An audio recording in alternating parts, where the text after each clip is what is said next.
Assalamualaikum warahmatullahi wabarakatuh.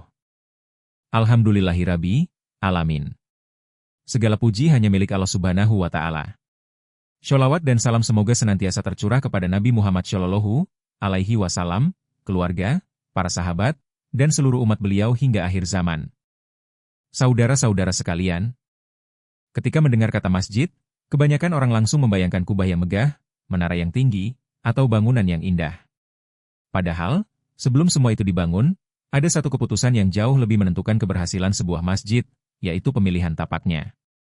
Dalam ilmu arsitektur Islam, kualitas sebuah masjid tidak dimulai dari gambar desainnya, tetapi dimulai sejak memilih di mana masjid itu akan berdiri. Kesalahan memilih lokasi akan menjadi masalah yang diwariskan puluhan bahkan ratusan tahun. Sebaliknya, lokasi yang tepat akan menjadi sumber manfaat yang terus mengalir sebagai amal jariah. Mari kita bahas bersama. 1. Tapak masjid adalah amanah peradaban. Allah Subhanahu wa Ta'ala berfirman dalam Quran Surat At-Taubah ayat 18. Sesungguhnya yang memakmurkan masjid-masjid Allah hanyalah orang-orang yang beriman kepada Allah dan hari akhir. Ayat ini memberi pesan yang sangat dalam. Memakmurkan masjid bukan hanya mengisinya dengan jamaah, tetapi juga memastikan bahwa sejak awal, masjid dirancang agar benar-benar mampu melayani umat. Karena itu, seorang arsitek muslim bukan sekadar mendesain bangunan. Ia sedang merancang sebuah pusat peradaban. Masjid yang baik harus mampu melayani umat hari ini, tetapi juga tetap relevan untuk generasi yang akan datang. 2. 8 prinsip perencanaan kawasan masjid. Mari kita lihat 8 prinsip utama pada infografis ini. Pertama, memilih tapak yang tepat. Masjid harus dekat dengan masyarakat. Mudah dicapai. Nyaman. Aman. Memiliki ruang untuk berkembang. Jangan sampai masjid berdiri megah tetapi justru sulit dijangkau oleh jamaah. Dalam kaidah perencanaan kota modern, fasilitas publik harus mengikuti pola aktivitas manusia. Islam telah mengajarkan prinsip itu sejak 14 abad yang lalu. Kedua, orientasi kiblat. Kiblat bukan sekadar arah sholat. Kiblat adalah sumbu spiritual seluruh rancangan. Seluruh organisasi ruang, posisi mihrab, bahkan orientasi bangunan sebaiknya mengikuti arah kiblat secara presisi. Saat ini kita memiliki teknologi geospasial, GPS, drone mapping, hingga citra satelit. Maka tidak ada alasan lagi menentukan kiblat hanya berdasarkan perkiraan. Teknologi modern justru menjadi sarana untuk menyempurnakan pelaksanaan syariat. Ketiga, hubungan masjid dengan kota. Dalam sejarah Islam, masjid selalu menjadi pusat kehidupan. Masjid Nabawi bukan hanya tempat sholat. Di sana ada pendidikan, musyawarah, administrasi pemerintahan, pelayanan sosial, pembinaan ekonomi, bahkan diplomasi. Karena itu, masjid ideal masa kini harus kembali menjadi pusat aktivitas masyarakat. Bukan bangunan yang hidup hanya ketika adzan berkumandang. Keempat, aksesibilitas. Masjid adalah rumah Allah. Artinya, rumah yang terbuka bagi semua.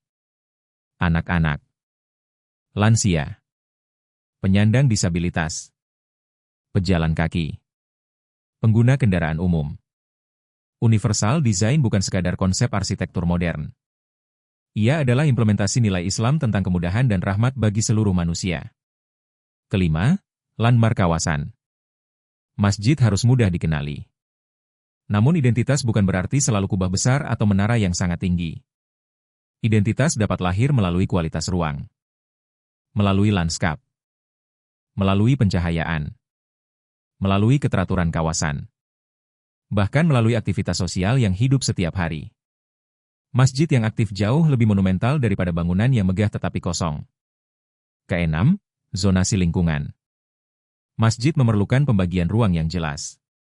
Zona publik, zona semi publik, zona privat, area pendidikan, area ekonomi syariah, perpustakaan, ruang musyawarah, taman refleksi, area pelayanan sosial. Bahkan ke depan, kita perlu mulai memikirkan konsep Islamic Community Hub, yaitu kawasan masjid yang terintegrasi dengan pendidikan, kesehatan, kewirausahaan, dan teknologi digital. Masjid menjadi ekosistem, bukan hanya bangunan. Ketujuh, memperhatikan topografi dan drainase.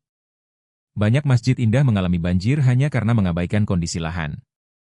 Padahal Rasulullah mengajarkan pentingnya menghindari mudarat. Perencanaan drainase, konservasi air hujan, sumur resapan, hingga infrastruktur hijau merupakan bagian dari amanah menjaga bumi. Kedelapan, analisis iklim lokal. Arsitektur Islam sejak dahulu sangat memperhatikan iklim. Ventilasi silang, pencahayaan alami, shading, pepohonan, kolam.